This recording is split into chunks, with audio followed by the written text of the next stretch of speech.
Emails threaten to shadow Clinton through Election Day.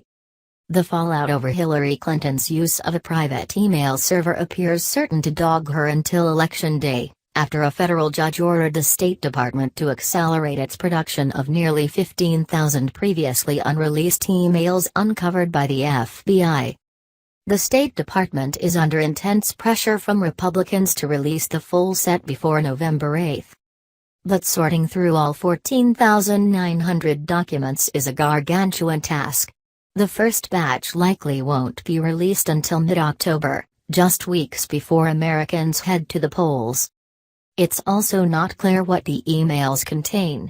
They weren't in the original trove of 30,000 documents that Clinton voluntarily turned over to the State Department in 2014. And their release could put her on the defense in the critical final stretch of the election.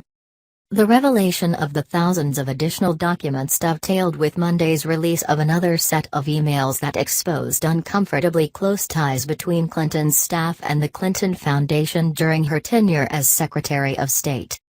It was only the latest development in a long controversy Clinton has struggled to move beyond. The FBI discovered the new documents during their investigation into whether Clinton illegally transmitted classified information through her private server. Clinton deleted 30,000 emails prior to turning over the other half to the State Department in 2014, arguing that they were personal correspondences. But in July, Director James B. Comey said investigators uncovered several thousand work-related emails that were not in the group Clinton returned to state.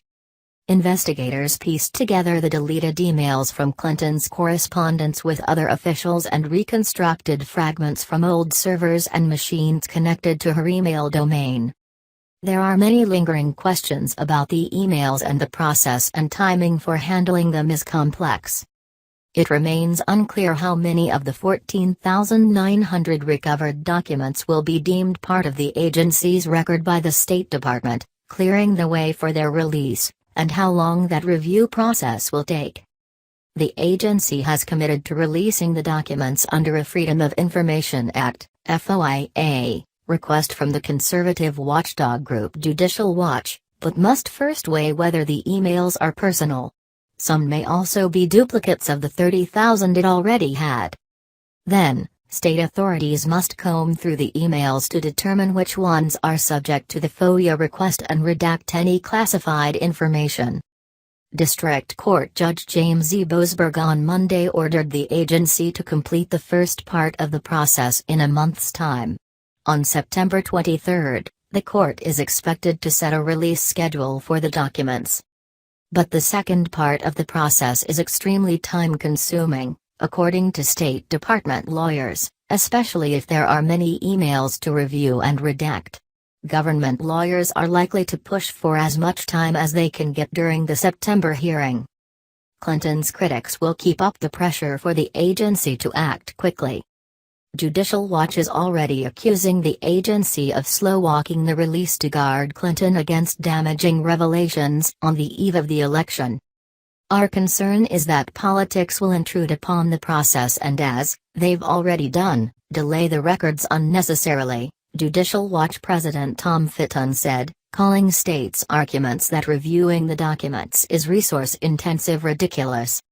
Evidently they're more concerned with not hurting Mrs. Clinton's election prospects as opposed to complying with the Freedom of Information Act.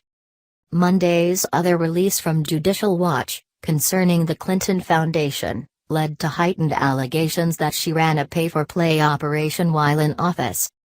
Republicans will look to keep the spotlight on Clinton's emails. GOP nominee Donald Trump hammered Clinton over the email controversy and the Clinton Foundation, and on Tuesday called for the Justice Department to appoint an independent special prosecutor to investigate her. Republican National Committee Chairman Reince Priebus has also repeatedly demanded the emails be released prior to the election. Clinton has long struggled with the perception that she is untrustworthy, and the drip of email releases has done little to improve that image. The Justice Department cleared Clinton of illegally mishandling classified information, but Comey still damned her use of the server as reckless. What everyone wants to know is, Will any of the information, in the new emails, be deemed classified?